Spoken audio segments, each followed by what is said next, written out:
Pessoal, de novo, bom dia. Que bom que vocês estão aqui, sempre fiéis.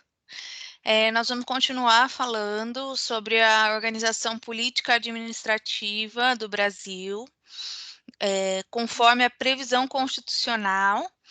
Deixa eu perguntar para vocês, os slides estão aparecendo para vocês? Está aparecendo os slides para vocês? Estão? Tá bom. Sim. Então, Para mim também. Então, beleza. Obrigada, gente. Olha só. Quando a gente está falando sobre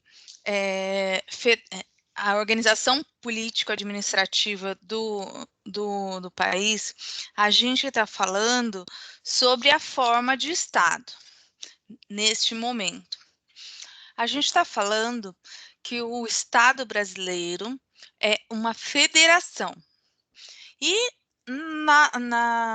a gente se remeteu aí a um conceito do constitucionalista Michel Temer a respeito de federação ser esse pacto, essa aliança de ligação, essa união. Só que a federação não é a única maneira de forma de Estado. Nós vimos que hoje o que nós temos aí em vigor na maioria dos países, ou o Estado é uma federação ou é um Estado unitário. O Estado unitário é aquele que apresenta uma organização política, um centro político de poder, que irradia suas decisões para os demais locais, por todo o seu território. Não existe descentralização do poder, da governança. Existe um poder central que vai determinar as ordens, que vai produzir a legislação. Então,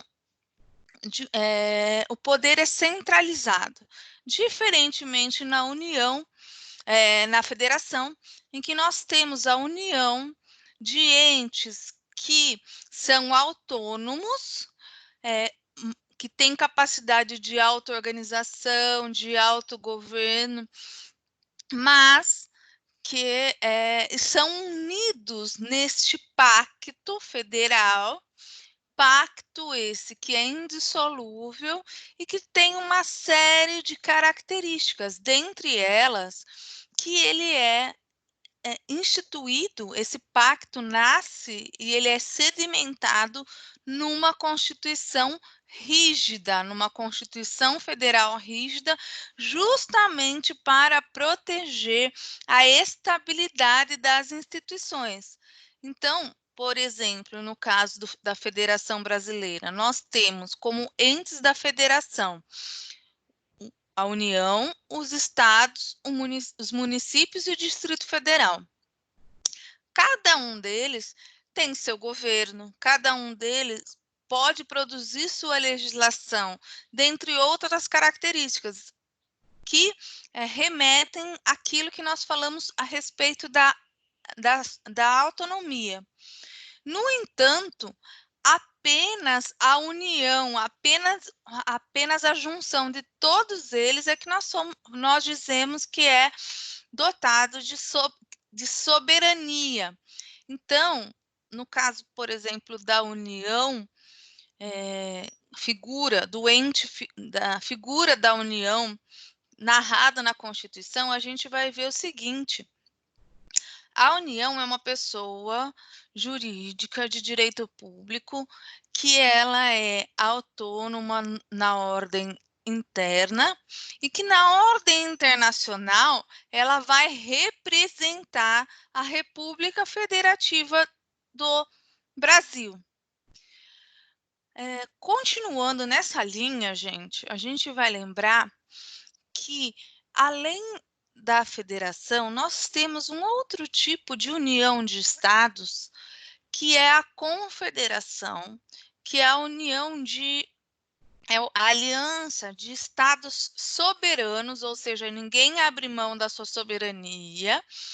E essa confederação, ela é assentada num documento público internacional.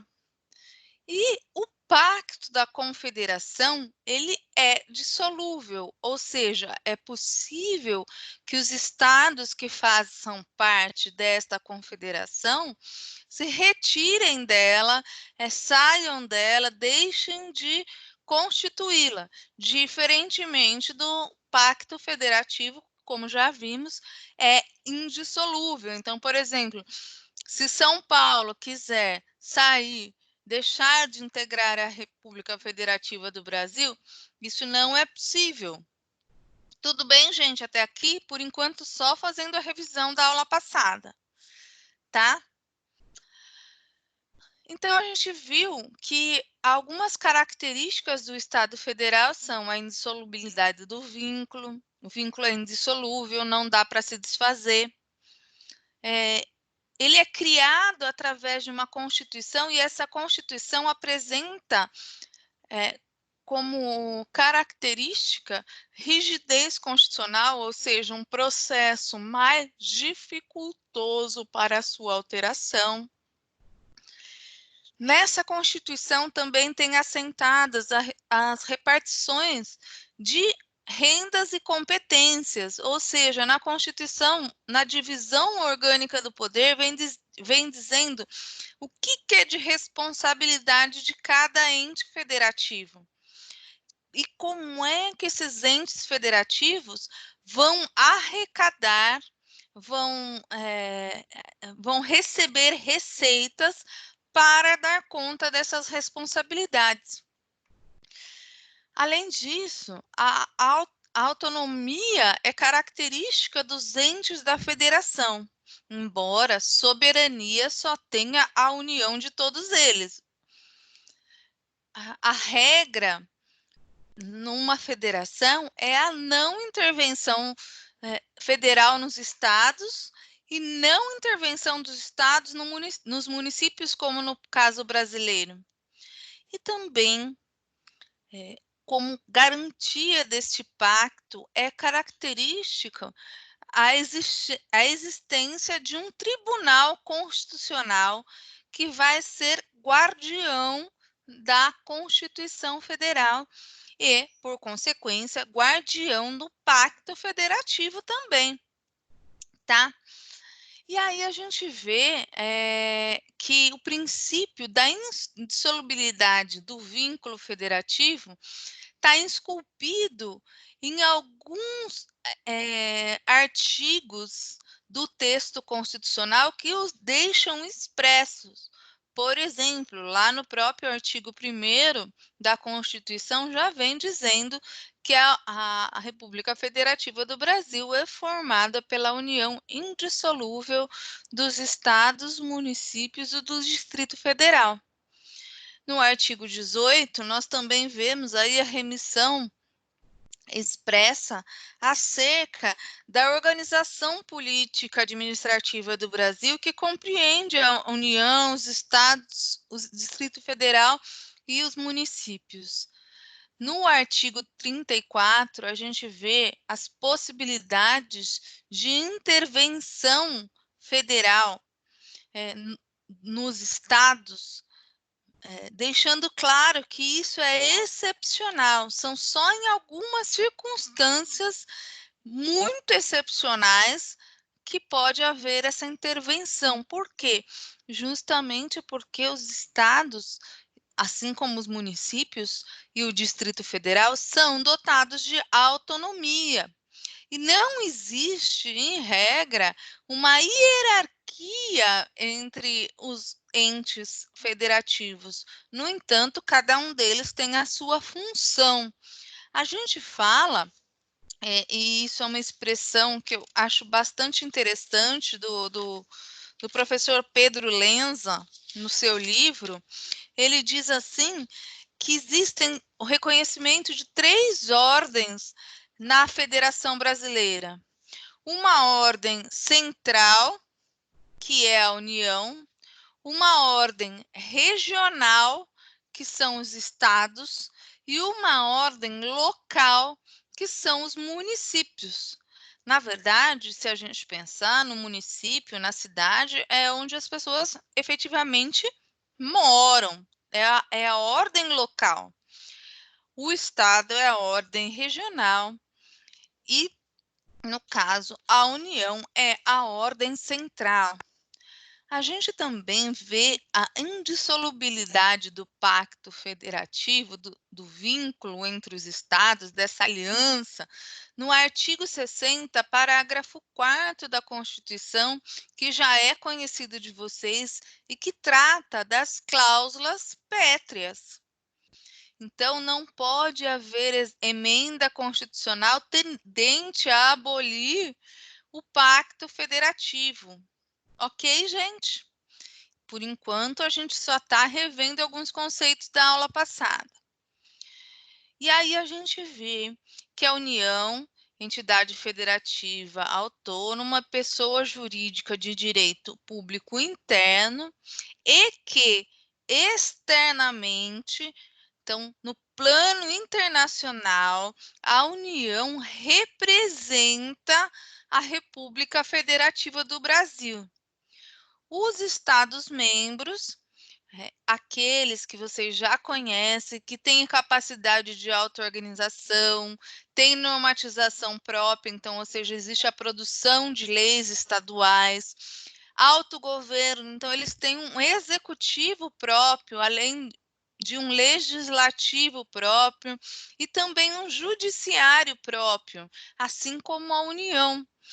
E tem capacidade também, portanto, de autoadministração a partir do seu poder executivo. O ente município, ele também tem autonomia, também é dotado de auto-organização. Como é que se auto-organiza um município? Através da lei orgânica municipal. Gente, eu tô lembrando numa coisa. Mariana, faz um favor para mim. Você anota os presentes e depois você me manda no e-mail ou alguém. Acho que a Mariana é melhor para fazer isso, porque ela é representante de classe. Então, voltando aqui, desculpa, só lembrando disso, porque eu preciso fazer chamada. Lembrando, os estados se auto-organizam através de uma constituição estadual. Os municípios se auto-organizam através da lei orgânica municipal. Os municípios também têm normatização própria, também é possível a produção legislativa municipal através do poder legislativo municipal, exercido pela Câmara dos Vereadores.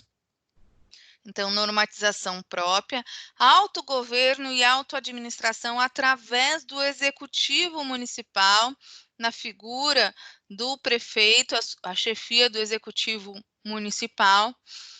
No entanto, não existe um poder judiciário municipal.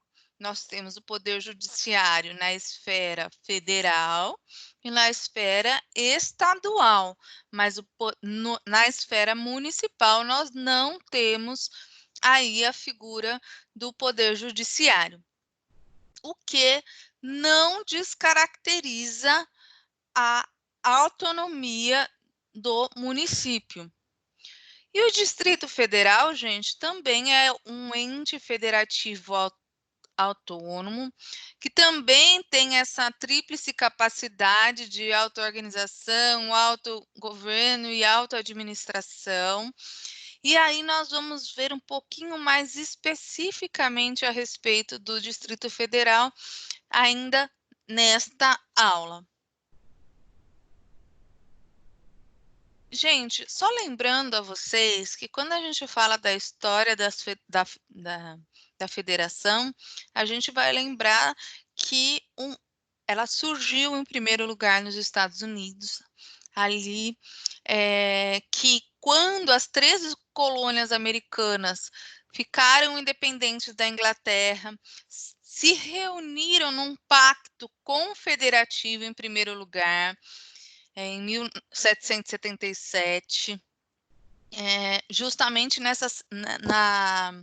no intuito de se protegerem da Inglaterra, as colônias, da invasão, do ataque, do poderio da Inglaterra. E aí, então, essas 13 colônias, num pacto de direito internacional, formaram, em primeiro lugar, uma confederação. E aí, passa-se o tempo e essas 13 colônias resolvem, num pacto federativo, assentado na primeira Constituição da história do Estado moderno, da forma como conhecemos hoje, de 1787, na Constituição de 1787, então, os estados, essas 13 colônias, que depois viraram estados soberanos, autônomos, cada um deles abre mão da sua soberania, mantendo a sua autonomia, e se unem nesse pacto federativo para maior proteção aí, para que um protegesse o outro em relação à Inglaterra.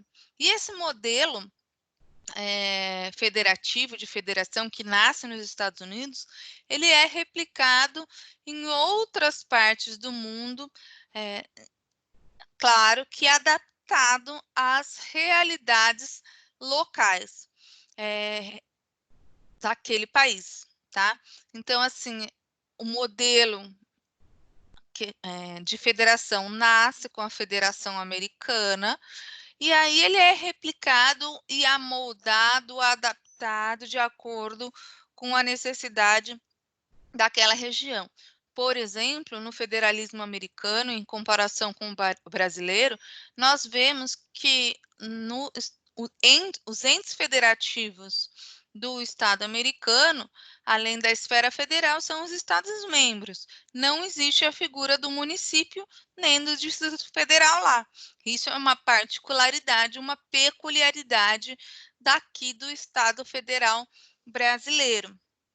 E vocês vão ver também, gente, que nesse caso, o Estado Federal americano, ele nasce de uma maneira em que haviam colônias independentes, haviam estados soberanos que se uniram num pacto. No caso do Brasil, não. A gente era um estado unitário, existia só um centro de poder, que era a coroa de Portugal, né? Os nossos colonizadores. Então, todo o território brasileiro era um estado unitário, comandado pelo centro de poder, que era Portugal. Depois, a partir do Império, continuou ainda o imperador governar a partir de um único centro de poder.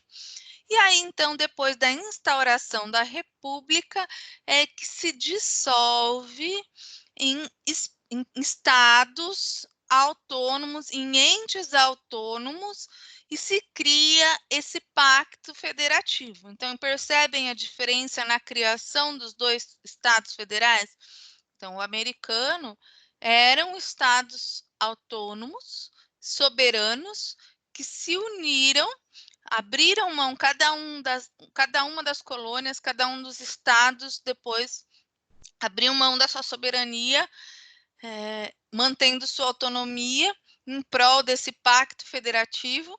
E aqui no caso do Brasil, não, nós éramos um estado unitário, tínhamos um centro só de poder, e depois esse centro de poder, quando da criação da República, ele é dividido descentralizado o poder, dando autonomia aos demais entes da federação e soberania apenas à Federação Brasileira. Tá bom até aqui? Continuando, gente, a gente vai falar a respeito da intervenção federal, que consiste em medida excepcional de o que acontece quando há a intervenção federal. Suprime temporariamente a autonomia de determinado ente federativo.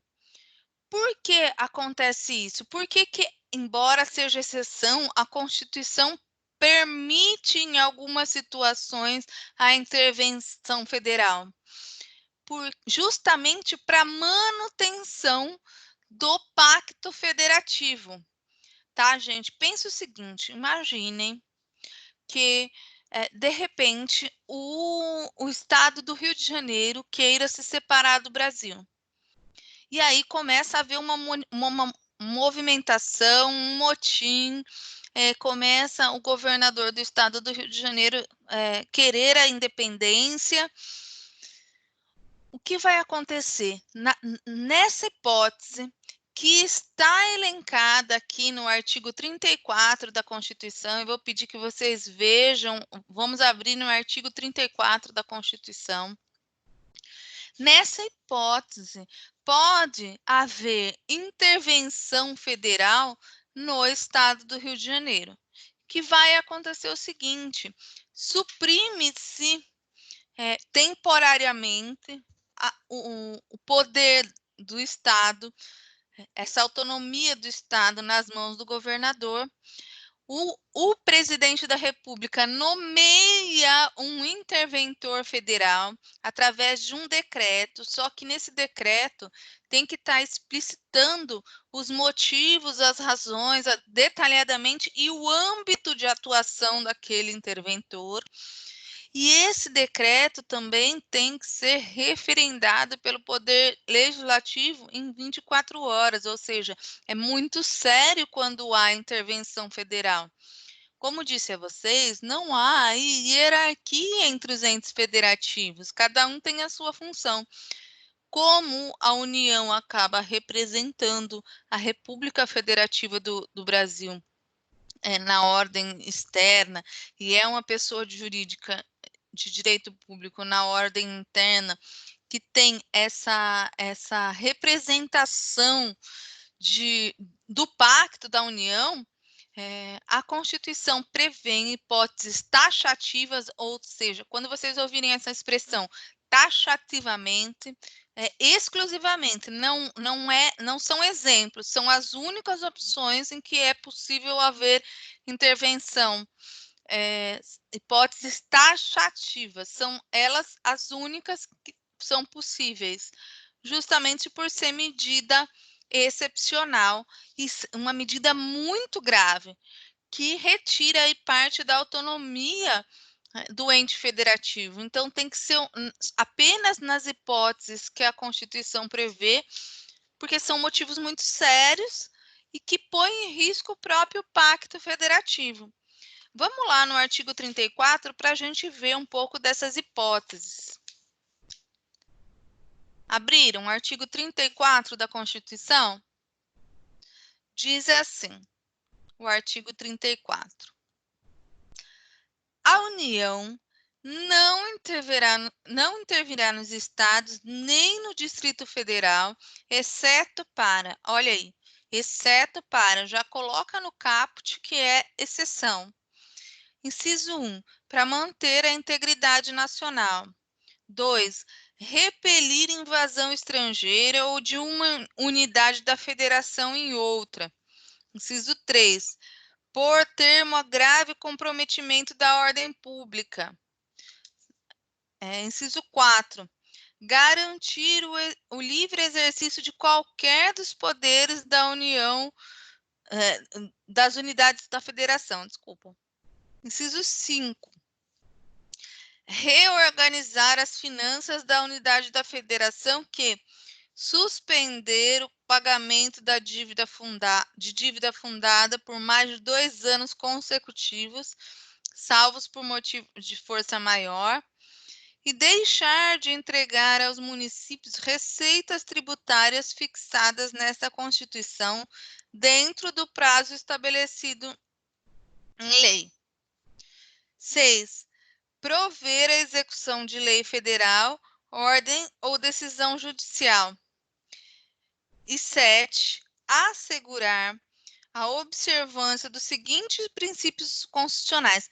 Aqui, gente, esse inciso 7, vocês vão notar em algumas situações que eles chamam de princípios constitucionais sensíveis. Por que princípios constitucionais sensíveis? Porque quando eles são violados, eles podem dar ensejo a uma medida extremamente grave, que é a intervenção federal nos estados. Então, aqui, ó, dentre os princípios constitucionais sensíveis, nós temos a forma republicana, sistema representativo e regime democrático, direitos da pessoa humana, autonomia municipal, prestação de contas da administração pública direta e indireta. Vocês lembram-se que quando a gente fala de res pública, de coisa pública, nós estamos falando de coisa que é de todos nós, então precisa haver fiscalização, precisa haver transparência no uso da coisa pública. Então, vocês já ouviram falar, por exemplo, no Tribunal de Contas da União, Tribunal de Contas dos Estados, Tribunal de Contas dos Municípios, que são órgãos que são têm essa função precípua de fiscalizar o uso dos recursos públicos, tá? E aqui, gente, aplicação, isso aqui é sério, olha só. Aplicação do mínimo exigido da receita resultante de impostos estaduais, compreendida a proveniência de transferências na manutenção e desenvolvimento do ensino e nas ações e serviços públicos de saúde. Gente, isso aqui é sério. Existe uma determinação orçamentária, prevista uma distribuição orçamentária, lembra a distribuição de rendas e competências na Constituição, acerca de como é que devem ser investidos os recursos públicos. E existe um mínimo exigido de aplicação na saúde e na educação. E se os estados, então, por exemplo, não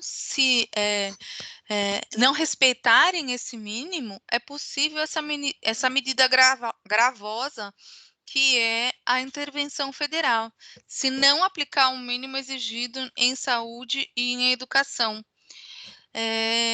E aí a gente vê...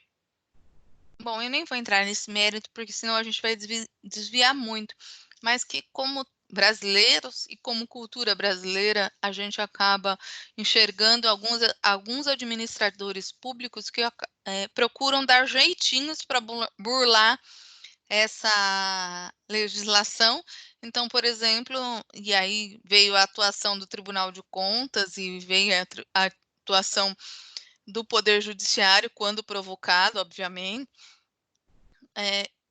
Situações, por exemplo, reforma da calçada na frente do hospital ou na frente da escola, e aí o administrador quer colocar aquilo como orçamento de educação, ou gasto com educação, ou gasto com a saúde. Não, não é isso que a Constituição está falando. É lógico que a manutenção do patrimônio da escola e do hospital efetivamente são importantes, mas não é para você burlar o sistema para tentar dar um jeitinho para gastar na manutenção urbana um valor que seria destinado à educação ou à saúde. Mas isso é só uma curiosidade. Nós não vamos nos alongar nisso. E aí vocês vão ver, gente, que da mesma forma que a intervenção federal da União nos estados é regra excepcional, também o Estado não intervirá nos municípios e nem a União nos municípios localizados em território federal. Vamos lá no artigo 35 da Constituição, gente. Abriram? Acompanhem comigo, por favor. O Estado não intervirá em seus municípios, nem a União nos municípios localizados em território federal, exceto quando 1. Deixar de ser paga sem motivo de força maior por 2 anos consecutivos a dívida fundada. Não forem prestadas contas devidas na forma da lei. 3. Não tiver sido aplicado o mínimo exigido da Receita Municipal na manutenção e desenvolvimento do ensino nas ações e serviços públicos de saúde. 4. o Tribunal de Justiça der provimento à representação para assegurar a observância dos princípios indicados na Constituição Estadual ou para prover a execução de lei, de ordem ou decisão judicial. Aí, gente, a gente vai ver que existem duas formas de intervenção. Intervenção espontânea, que é aquela que a gente também chama de ex officio pelo presidente da República, que são as hipóteses do artigo 34, 1 e 2, defesa da unidade nacional, 34, inciso 3, que é defesa da ordem pública, e 34, inciso 5, defesa das finanças públicas. E aí, também a provocada, que pode ser, então, provocada por solicitação ou requisição dos poderes para a defesa, né, dos poderes executivo e legislativo, e são as hipóteses do artigo 34, inciso 6 e inciso 7 da Constituição Federal. Agora, gente, a gente vai entrar numa parte da nossa aula bastante interessante, que é justamente a formação dos estados. Agora a gente vai ver como é que surgem os estados, ou como é que podem surgir os estados e os municípios e territórios nacionais. Hoje, no Brasil, a gente não tem mais território nacional. Aqueles que são mais experientes, como eu, vão se lembrar que antes da Constituição de 88 havia alguns territórios ainda no Brasil, como o território de Roraima, do Amapá, e Fernando de Noronha também era considerado um território. Lembram-se disso? Ou ninguém lembra disso? Bom, tinha gente que nem tinha nascido nessa época, né? Enfim. Tipo eu. Então, que tristeza. É nada, tô brincando. Então, antes da Constituição, a gente ainda tinha territórios que eram descentralizações administrativas da União, mas era como se fosse não, é território da União, de responsabilidade da União, sob a regência, sobre a administração da União. Podem vir a existir novos territórios no Brasil? Podem. Vocês vão ver, daqui a pouquinho a gente vai ler como é que se pode formar novos territórios, mas não aconteceu aqui. Aí a gente vai ver, deixa eu só ver uma coisa aqui, ó.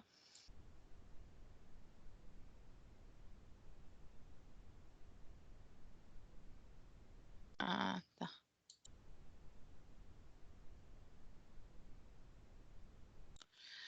A gente vai ver que a formação dos estados está prevista aí no artigo 18 da Constituição Federal, em especial no parágrafo 3º. Vamos lá olhar a Constituição, artigo 18, parágrafo 3º, gente. Diz assim o caput... Acharam? Acompanhe na Constituição, gente, por favor. Sim, achei. Olha lá. A organização política administrativa da República Federativa do Brasil compreende a União, os estados, o Distrito Federal e os municípios, todos autônomos nos termos desta Constituição. Aí vamos lá para o parágrafo 3º, que diz assim: os estados podem incorporar-se entre si, subdividir-se ou desmembrar-se para anexarem uns aos outros ou formarem novos estados ou territórios, mediante a aprovação da população diretamente interessada, através de plebiscito e do Congresso Nacional por lei complementar. Olha aí, gente, que interessante. É possível a formação de novos estados? É possível. Como? De acordo com o parágrafo 3º do artigo 18 da Constituição. Os estados podem se fundir. Imagina o seguinte: fusão do estado podem se fundir. Um estado de São Paulo com Rio de Janeiro. Formaríamos um estado de São Janeiro. Uma fusão para a criação de um terceiro estado. É possível? É possível. Mas como é possível? Precisa, em primeiro lugar, ter a consulta da população interessada através de um plebiscito. Se a população interessada disser que não quer a formação desse novo Estado, o processo para aí, não tem como continuar. Se a população interessada disser queremos sim a criação desse novo Estado, aí vai para a apreciação do Congresso Nacional, que só pode se valer da lei complementar, que é um tipo de lei infraconstitucional, mas que exige para a sua aprovação quórum de maioria absoluta dos membros da casa, do Congresso Nacional. Então, através de lei complementar, o Congresso Nacional pode, então, criar, dar, desculpa, fugiu o termo, mas assim, primeiro consulta a população, consultou, o processo continua, vai para a apreciação do Congresso Nacional. Congresso Nacional aprovou a lei complementar criando o Estado, o que vai acontecer? Vai para a sanção presidencial. O presidente, mesmo que a população tenha querido, mesmo que o Congresso tenha aprovado a lei complementar, pode entender que essa criação de um novo Estado é contrário ao interesse público e vetar essa criação do novo Estado, por exemplo, tá? Vocês vão se lembrar, aí eu acho que vocês lembram, gente, em 2011 todo mundo já estava vivo.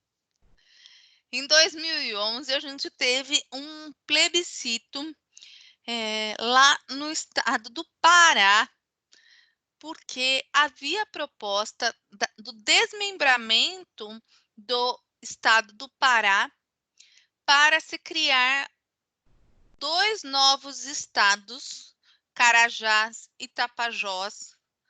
E então o estado do Pará seria dividido em 3. Uma pequena parcela continuaria sendo estado do Pará. Outra parcela seria o estado de Carajás e outra parcela seria o estado de Tapajós. Isso aconteceu em 2011. Esse plebiscito foi convocado a população interessada, que era a população do estado do Pará, e para dizer se queria ou não essa criação do estado de Carajás, do estado de Tapajós, a partir do desmembramento do estado do Pará. O que aconteceu? Nessa consulta plebiscitária, a maioria da população foi contrária a essa criação dos 2 novos estados e, portanto, do desmembramento do estado do Pará. Então, o processo de criação de novos estados foi barrado ali, nem foi para apreciação do Congresso Nacional. Mas, vejam bem, uma questão interessante. Quando a população fala, quando a Constituição fala de população interessada, quem é a população interessada que deve ser consultada através de plebiscito? Vou dizer a vocês que essa questão chegou ao Supremo Tribunal Federal, que é o guardião da Constituição e que, portanto, também zela pelo Pacto Federativo. E aí, eu não sei se vocês já ouviram a expressão ministro voto vencido? Quem é o ministro voto vencido da nossa Suprema Corte, vocês sabem? Já ouviram falar desse apelido de um dos ministros?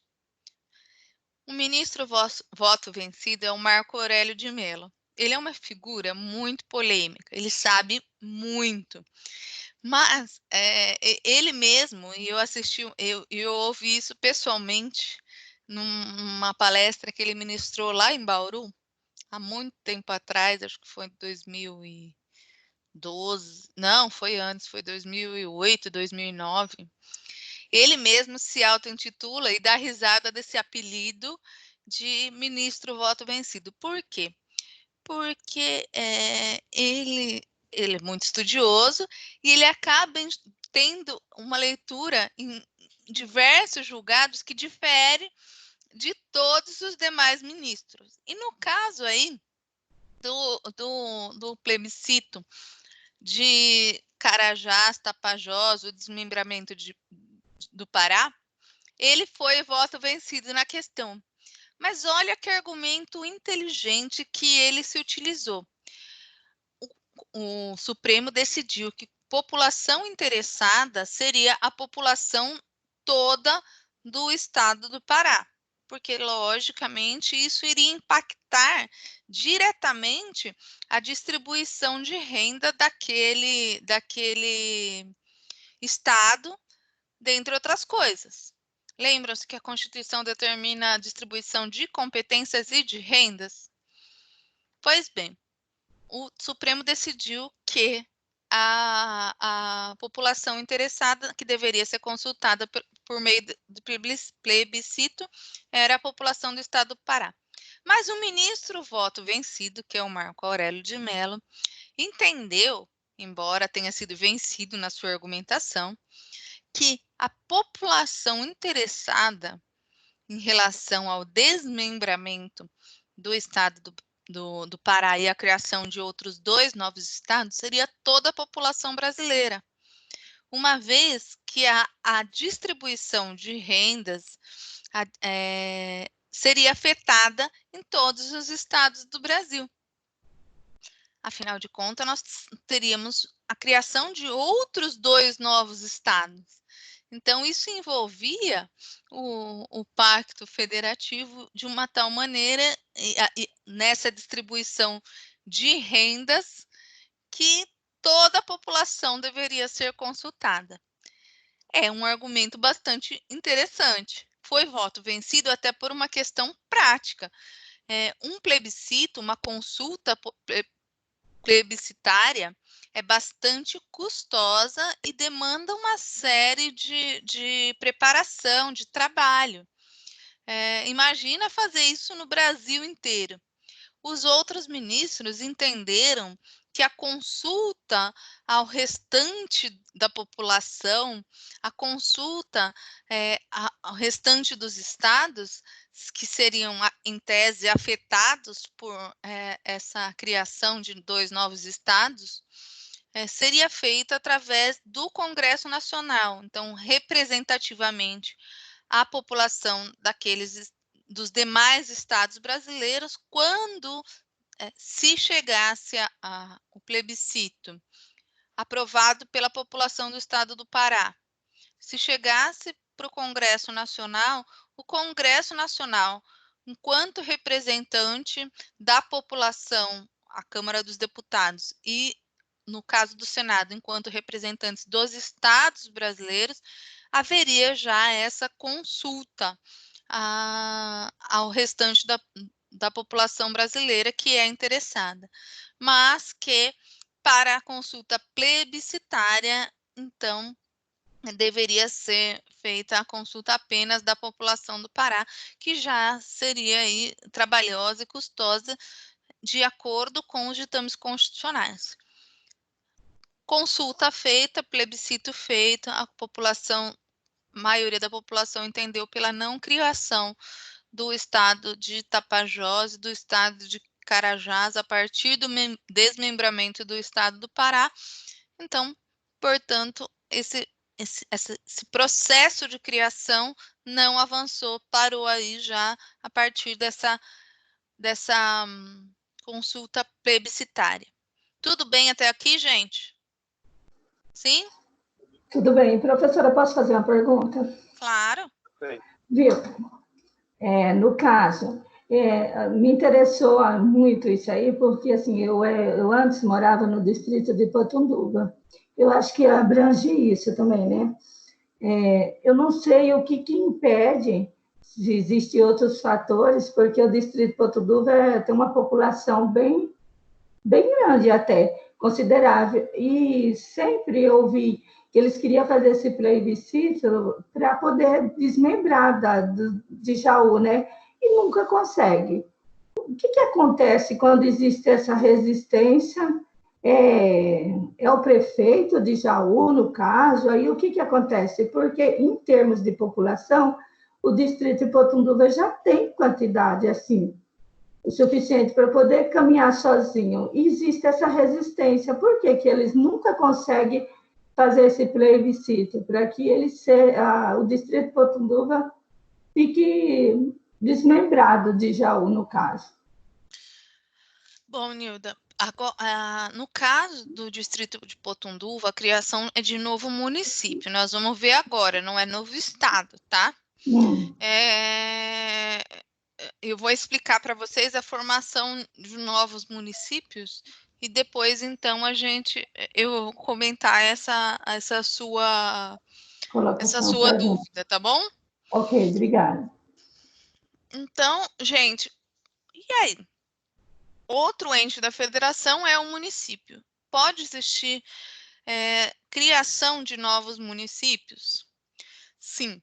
Vamos lá no artigo 18, parágrafo 4º.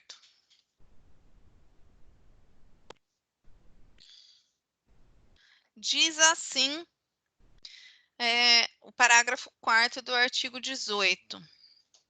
A criação, incorporação, a fusão e o desmembramento de municípios far-se-ão por lei estadual dentro do período determinado por lei complementar federal e dependerão de consulta prévia mediante plebiscito às populações dos municípios envolvidos após divulgação de estudos de viabilidade municipal apresentados e publicados na forma da lei. Gente, vamos também ler o artigo 96 dos atos das disposições constitucionais transitórias. Vamos lá no final da sua Constituição, atos das disposições constitucionais transitórias. Artigo 96.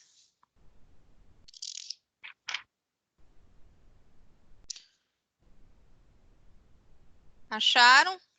Eu achei.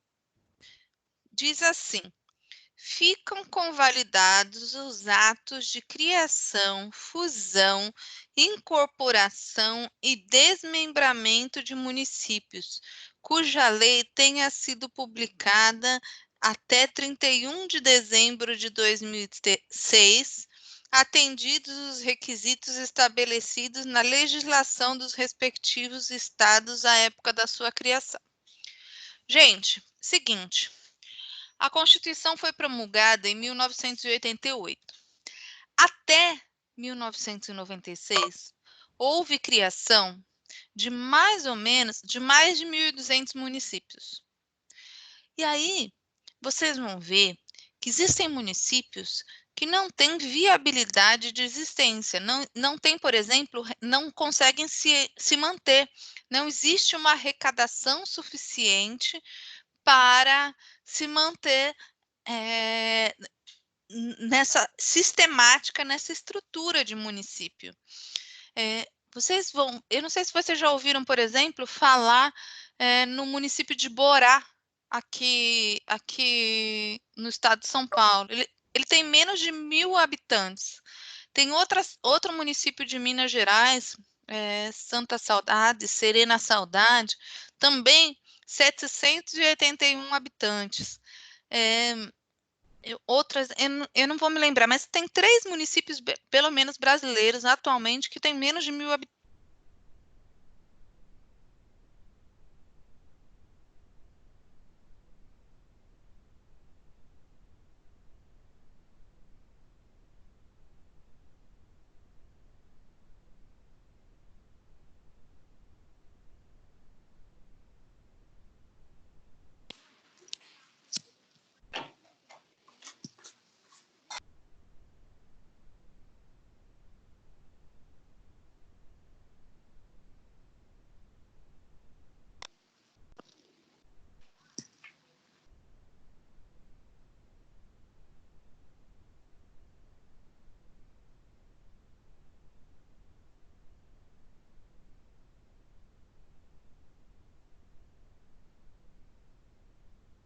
Eu não sei o de vocês, mas o meu aqui ficou mudo. O meu também, ele travou, não dá pra ver mais a professora. O meu também, achei que era só o meu, estava mexendo aqui. Gente, o meu também tá mudo aqui. Só tô escutando vocês. Eu acho que deve ter sido a professora que caiu. Voltou? Alguém está me escutando? Eu tô. Eu? Pensar que Eu caiu estou na escutando, só não. Voltou, né? Voltou. Só voltando a imagem. Aí, pronto. Tá gravando, vamos dividir de novo o slide.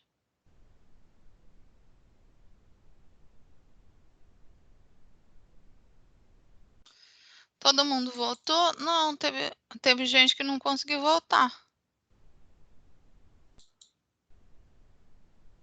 É porque teve pessoas, professora, que acharam que o problema era no vídeo dele, sabe? Eu também achei o mesmo.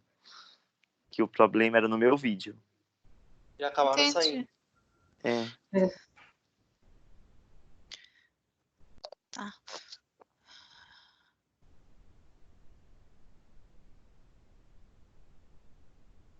Uai, que estranho, gente. Não tá subindo, não tá compartilhando, tá dando problema técnico. E a minha conexão de internet aqui eu pus por cabo, não pelo Wi-Fi, justamente para não ter perigo de cair. Vamos ver se agora vai.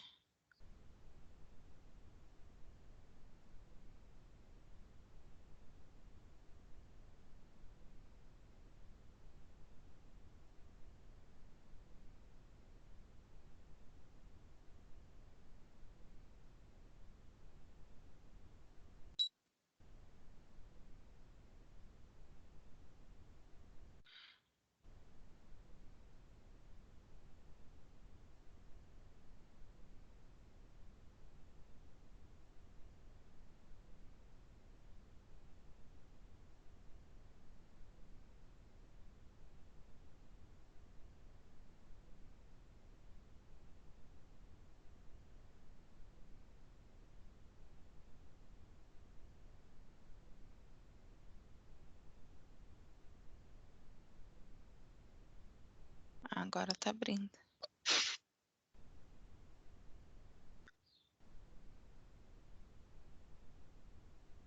Apareceu para você? Apareceu. Pra mim apareceu. Então tá. Vamos voltar aqui.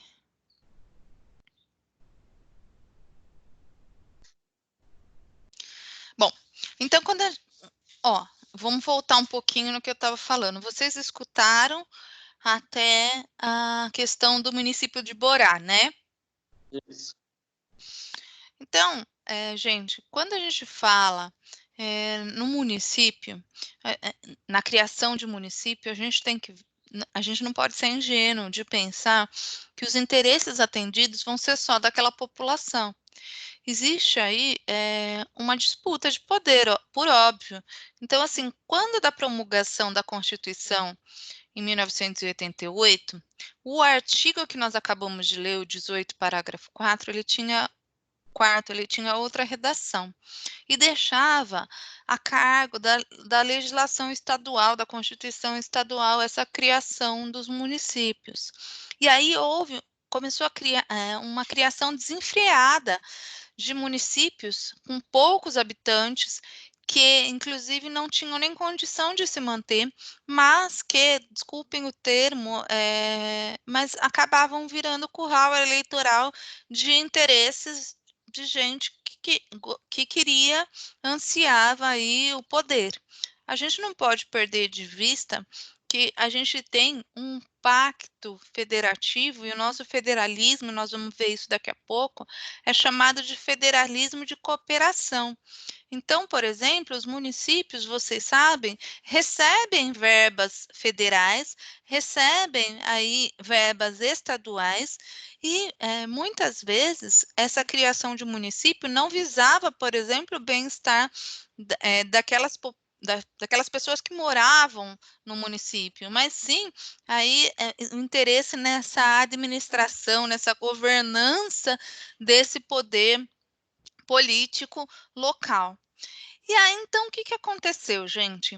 Em 1996, vem uma emenda constitucional para modificar essa forma de criar município e estabelece que o governo federal, que o Congresso Nacional deveria elaborar uma lei complementar regulamentando a criação, os prazos de criação de município, enfim, dando as diretrizes para a criação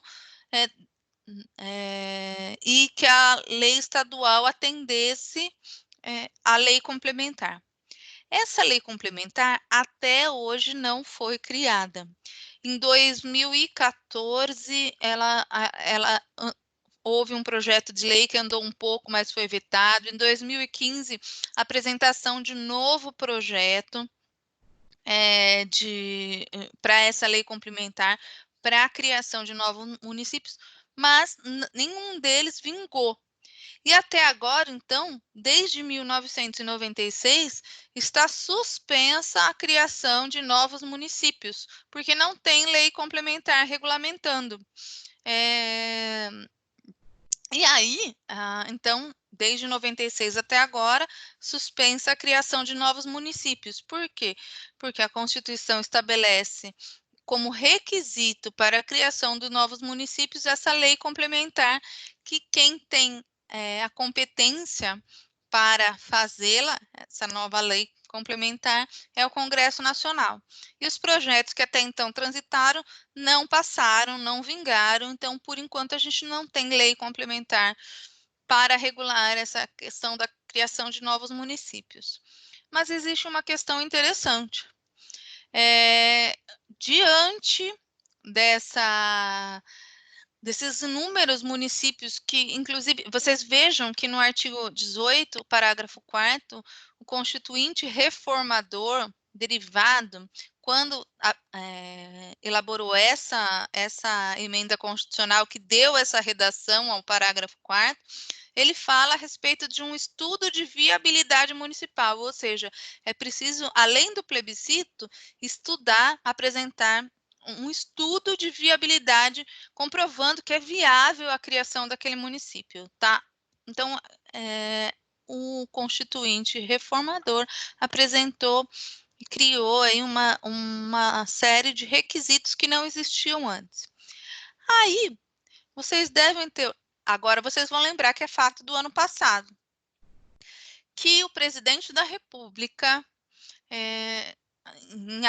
em atendimento à proposta do ministro da Economia, de Guedes, né, apresentou uma proposta de emenda constitucional, que é a PEC 188/19 de 2019, propondo a extinção de municípios com menos de 5.000 habitantes, que não tivessem viabilidade financeira, etc. O que aconteceu, gente?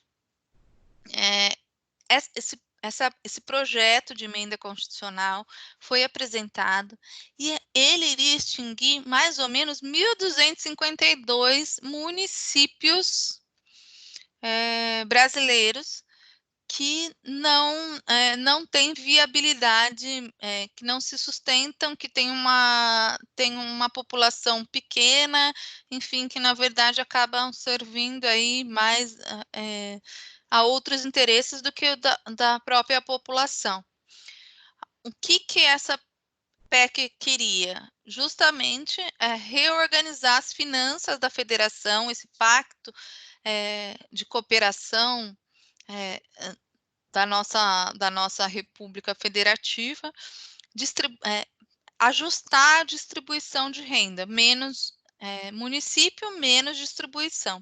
Então, fazia parte do projeto econômico do atual governo e eles apresentaram essa PEC.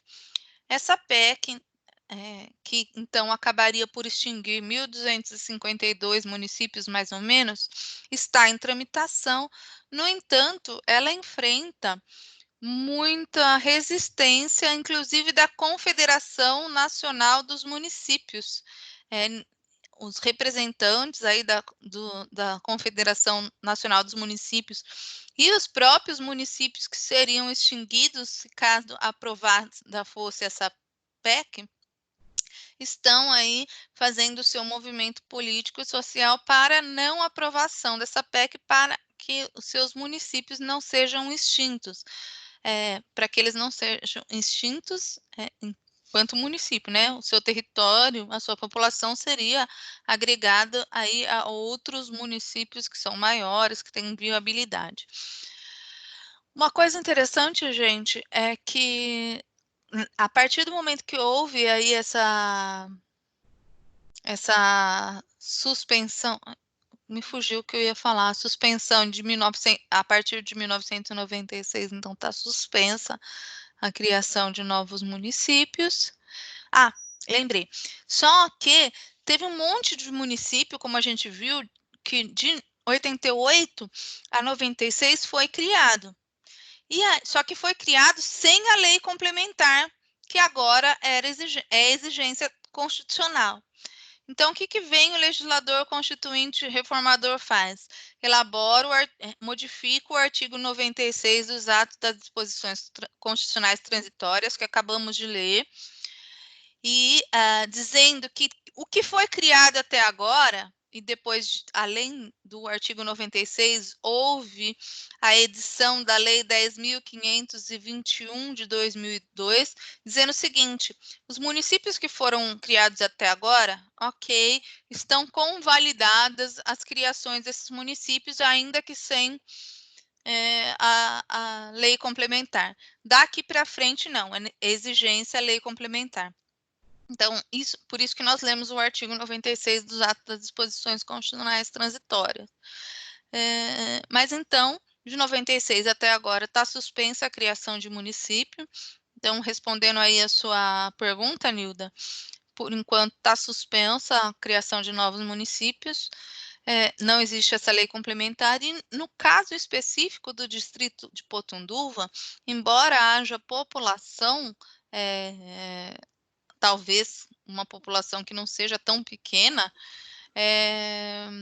precisa ver se existe viabilidade, esse estudo de viabilidade municipal, se tem condição essa população de se manter, de haver realmente a estrutura de município, tá?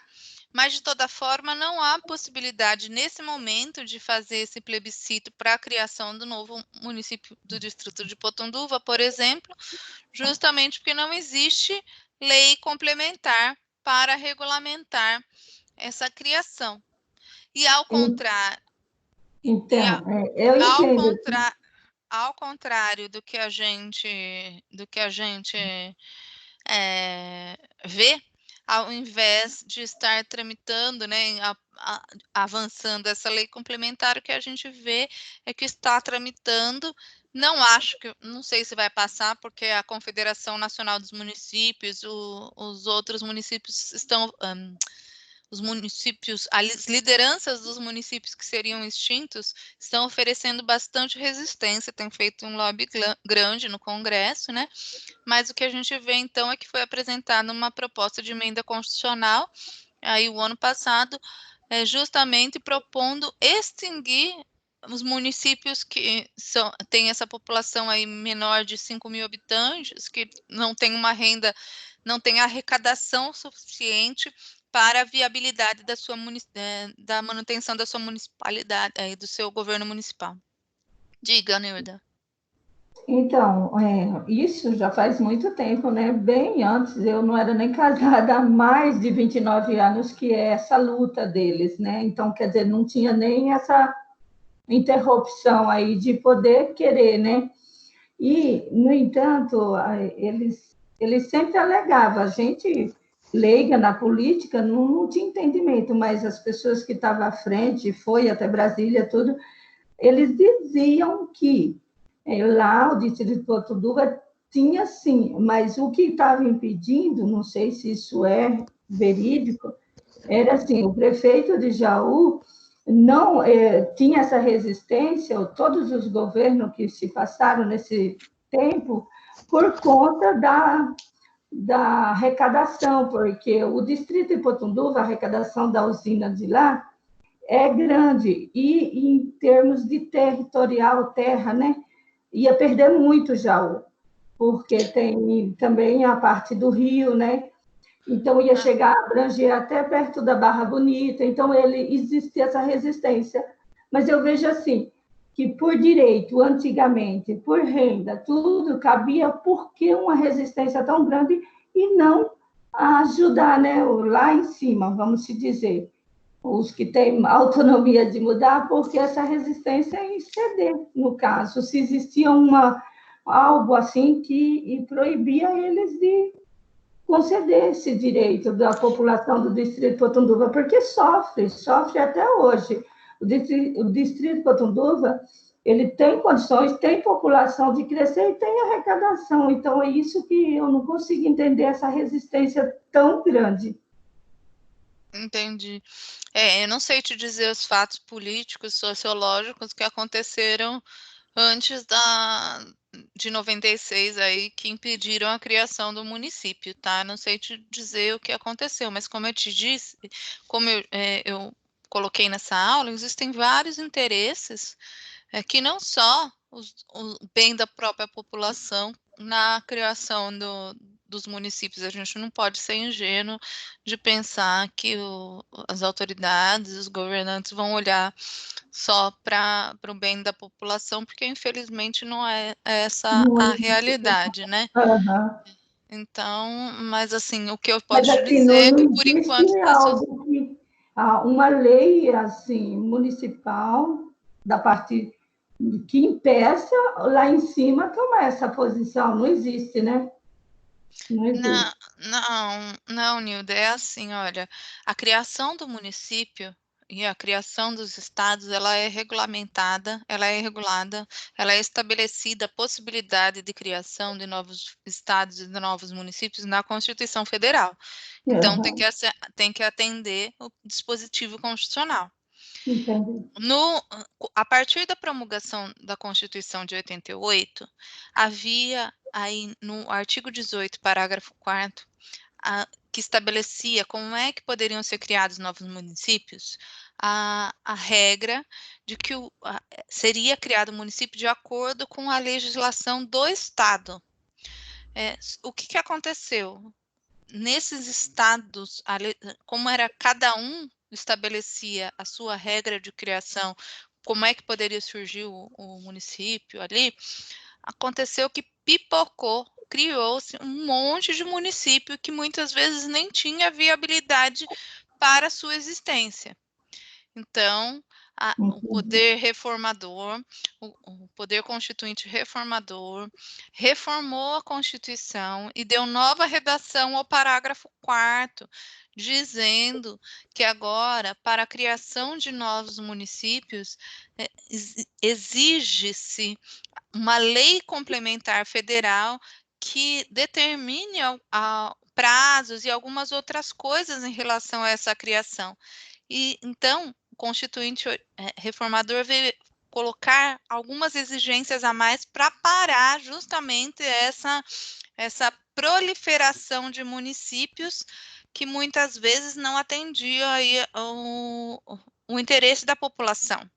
E até hoje, então, não foi criada essa lei complementar no Congresso Nacional que possibilitasse a criação de novos municípios a partir de 1996. Por enquanto, então, está suspensa a criação de novos municípios a partir de 1996. Entendi. Tudo bem? Obrigada. Gente, vamos fazer um intervalinho, 15 minutos, e a gente já volta, pode ser? Tudo bem? Mas voltem, gente. Pode. Vou parar a gravação. Pode ser.